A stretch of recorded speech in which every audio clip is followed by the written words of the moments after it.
Heureux les pauvres de cœur, le royaume des cieux est à eux. Alléluia.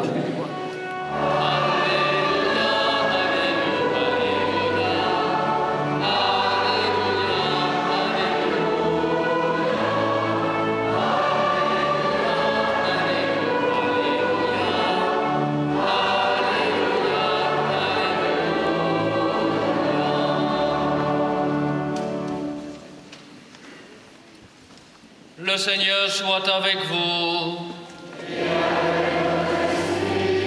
Évangile de Jésus-Christ selon saint Marc.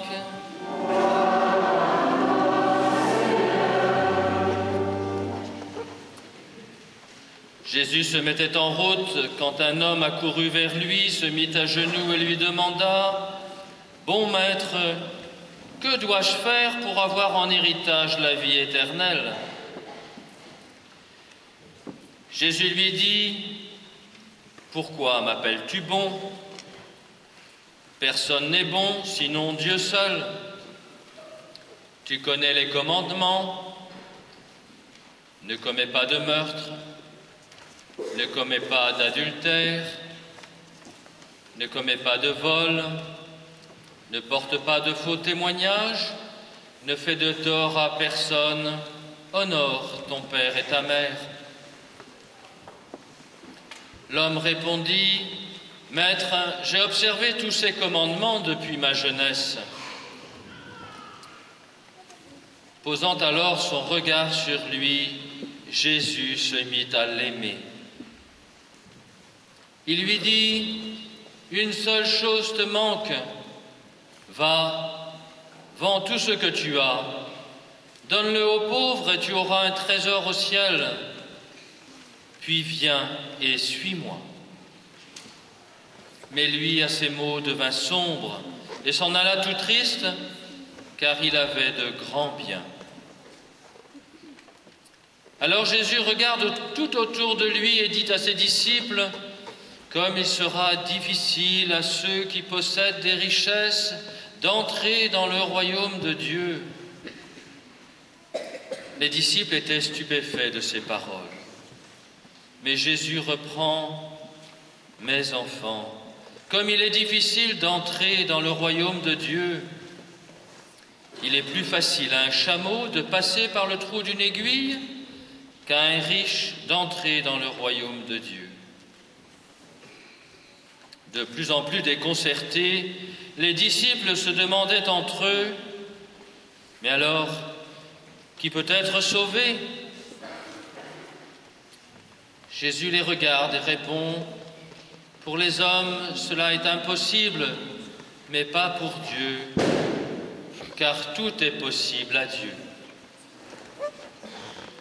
Pierre se mit à dire à Jésus, « Voilà que nous avons tout quitté pour te suivre. » Jésus déclara, « Amen, je vous le dis, personne n'aura quitté à cause de moi et de l'Évangile une maison, des frères, des sœurs, une mère, un père, des enfants ou une terre, sans qu'ils reçoivent, en ce temps déjà, le centuple, maison, frères, sœurs, mères, enfants et terre, avec des persécutions, et dans le monde à venir, la vie éternelle. » Acclamons la parole de Dieu.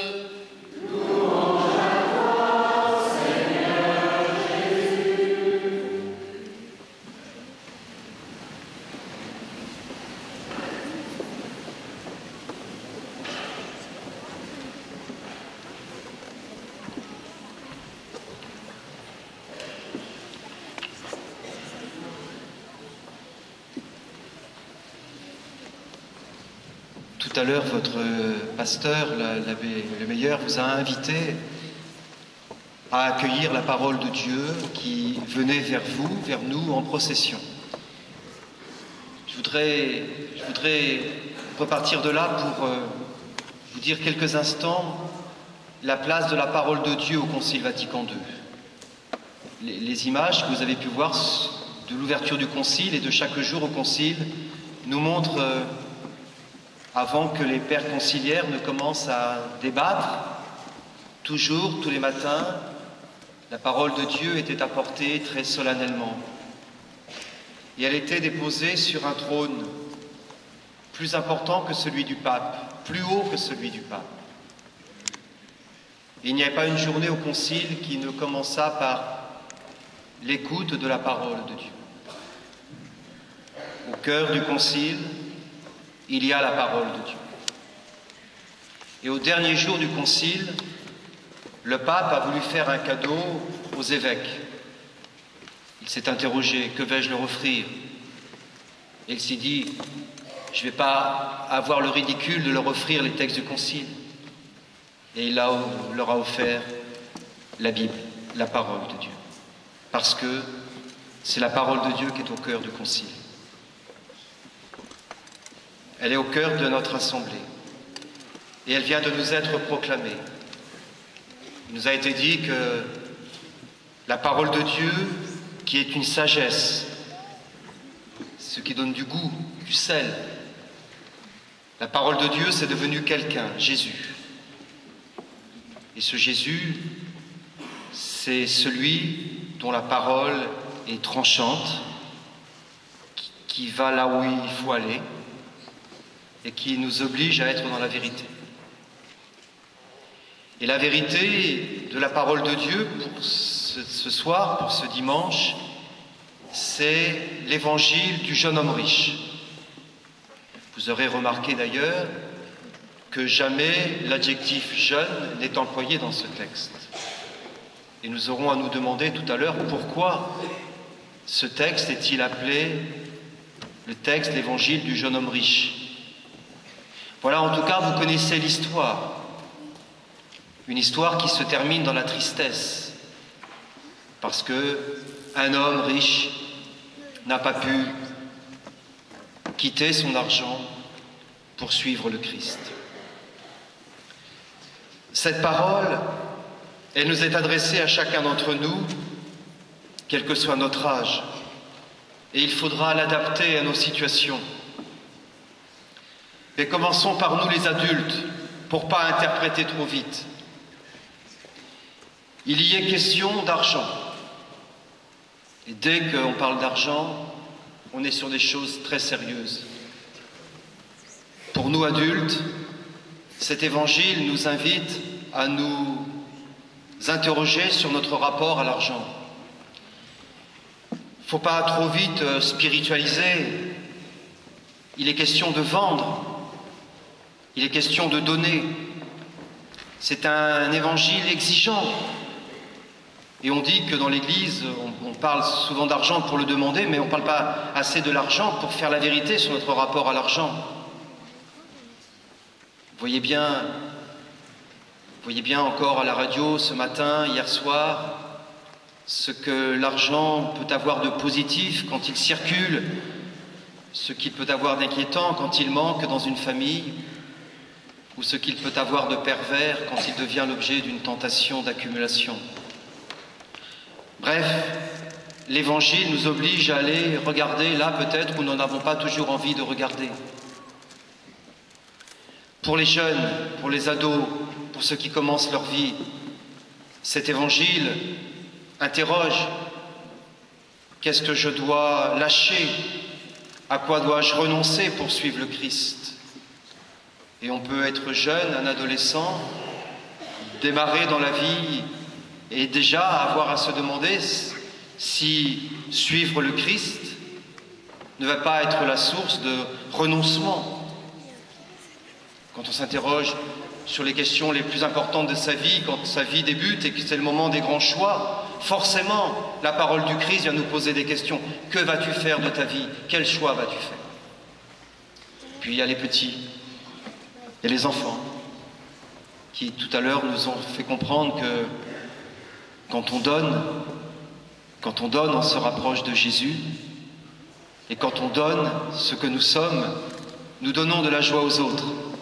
Cette parole de Dieu, tous, elle nous concerne ce soir, mais de manière différente.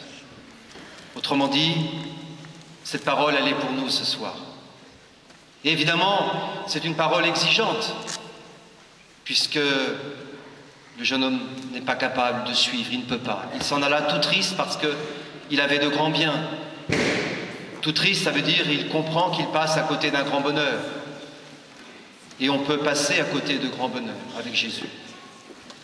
Et le Christ lui-même précise, comme il est difficile à un riche d'entrer dans le royaume de Dieu. Le Christ lui-même. Et les apôtres sont stupéfaits par l'exigence, la radicalité du Seigneur. Et alors il leur dit, mais bien sûr, pour vous c'est impossible, mais c'est possible pour Dieu. Il parle de lui. Et plus tard, Paul dira, le Christ, lui qui était riche, s'est fait pauvre pour nous enrichir de sa pauvreté. Et avant d'avoir appelé ce jeune homme riche à tout quitter, il a commencé par le regarder avec amour. Seul Marc, des 3 évangélistes qui nous connaissent là, qui nous rapportent cette scène, ont mentionné ce regard du Christ. Renoncer, vendre, donner, c'est difficile. Mais le Christ nous demande de le faire parce qu'il le fait avec nous. Il nous demande de donner pour que rien ne nous attache et nous empêche de le suivre. Et nous comprenons tout doucement qu'être chrétien, ça sera toujours plus que seulement appliquer une loi. Cet homme, il était en règle avec la loi. Il avait tout fait. Il avait tout fait.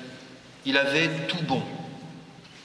Mais il lui manquait cette liberté de se détacher de ses biens pour s'attacher au Christ. Être chrétien, ça sera toujours entendre l'appel du Christ à entrer en intimité avec lui. Pas pour lui, mais pour le Père. Parce que même le Christ qui nous demande tout, ne garde rien pour lui et retourne tout vers le Père. De dépossession en dépossession pour être dans la vérité de la relation à Dieu. Et ce soir, cet évangile est adressé à chacun d'entre nous à titre personnel, mais il nous est aussi adressé à nous en communauté. Autrement dit, votre communauté ne sera jamais aussi belle que lorsque chacun d'entre vous, progressivement, se détachera de ses biens, se détachera de ce qui l'empêche de suivre le Christ pour être vraiment libre. La communauté se crée quand progressivement nous devenons de plus en plus libres à l'égard de nos biens pour nous donner aux autres avec le meilleur de nous-mêmes. Cet évangile, il n'est pas simplement pour nous à titre individuel, mais il nous rejoint en communauté quand la communauté se construit par la liberté des uns et des autres, quand chacun met le Christ de plus en plus au centre de sa vie. Il y a 50 ans, hier, des évêques au concile ont pris le micro et ils ont dit « Nous ne pouvons pas faire ce qui a été prévu par ceux qui ont organisé le concile. Nous ne nous connaissons pas. On nous demande de voter sur des textes que nous n'avons pas étudiés. Il faut que le concile se déroule autrement qu'il n'a été prévu. » C'était le 13 octobre, c'était 2 jours après l'inauguration du concile. Des hommes qui avaient un grand âge, des hommes qui avaient de grandes responsabilités, des hommes qui avaient le sens de l'Église, ont dit à Jean 23, « Très Saint-Père, à cause du Christ, à cause de la liberté que donne le Christ, nous disons que nous nous opposons à ce qui a été prévu.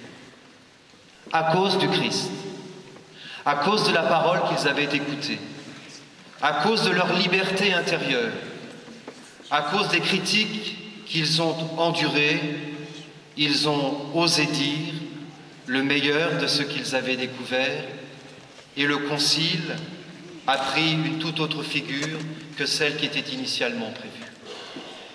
Alors je reviens à la question que je vous ai posée. Pourquoi ce texte est-il dit le texte du jeune homme riche? Simplement parce que il est dit au début de l'Évangile que cet homme est capable de se mettre à genoux devant Jésus. C'est la jeunesse de ses articulations. Et moi, je vous propose une autre jeunesse. La jeunesse des cardinaux, qui ont été capables de bouleverser l'Église, la liberté du cœur, la liberté devant le Christ. C'est ça la vraie jeunesse, pas celle des articulations. La liberté de notre responsabilité à cause de Jésus de Nazareth. Amen.